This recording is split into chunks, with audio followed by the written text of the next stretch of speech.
यो खानेपानीको हालत यस्तो भएको चाहिँ लगभग वर्ष दिन पुग्न आँट्यो होला है।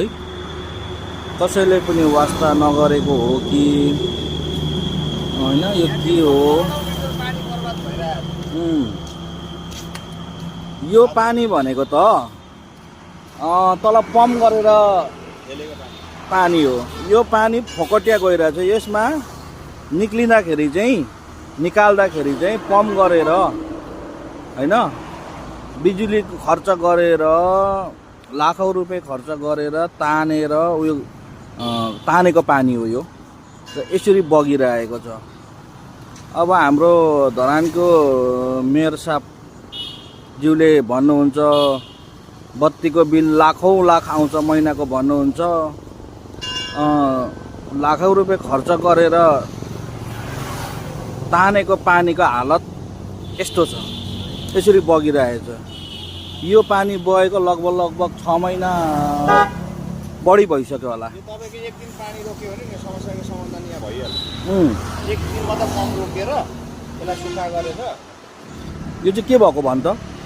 यो फुटेको पाइप फुटेको हो। पाइप फुटेको अनि अब यो 6 महिना नि भइसक्यो।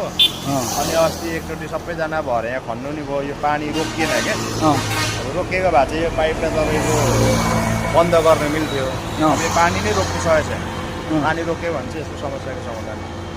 यो पानी रोकियो मर्यो भने चाहिँ यो बनिन्छ। नरोकिएर चाहिँ यो नबनेको हो। ल हाम्रो मेयर साहबलाई नै मैले सम्झिन चाहेँ। यो पानी यहाँ जमिन फुटेर निक्लेको होइन। यो धरानको तल जङ्गलमा भएको बोरिङले तानेको बिजुली लाखौँ रुपियाँ पैसा खर्च गरेर तानेको पानी चाहिँ यसरी बगेको जस्तो लाग्छ मलाई चाहिँ होइन। म गलत पनि हुनसक्छु, मैले बुझेको त्यस्तो लाग्छ। अब तपाईँहरूले यो विश्वकर्मा मन्दिर अगाडिकै यो पानी फुटेको यत्रो वर्ष भइसक्यो, महिना वर्ष दिन हुन आँटिसक्यो। यसरी बगिरहेको छ पानी। याद गरिदिनु पर्यो। लाखौँ लिटर पानी जान्छ। यहाँ खेल्ने स्याल्नेहरू ल्याएको थियो अस्ति पानी अफिसबाट नै आयो खोइ त्यहाँदेखि त। अनि खानेपानी बोर्डको मान्छेहरू पनि आइसकेको हेरिसकेको बिचरा पम्पसम्महरू ल्याए पानी नै रोकिएन। अनि उनीहरूको भनाइ चाहिँ के भयो त? उनीहरूले चाहिँ के भनेर छोड्यो त? अस्ति चाहिँ म थिइनँ होइन, मेरो प्राइभेट काम परेको हुँदाखेरि म त्यतिखेर थिइनँ। तर मिसिनहरू चाहिँ ल्याएर राखेको छ। त्यतिखेर उहाँहरूले पनि गर्नुभएको गर्नु चाहिँ त्यहाँदेखि यता चाहिँ के भयो खोइ त्यो आउनुहुन्छ।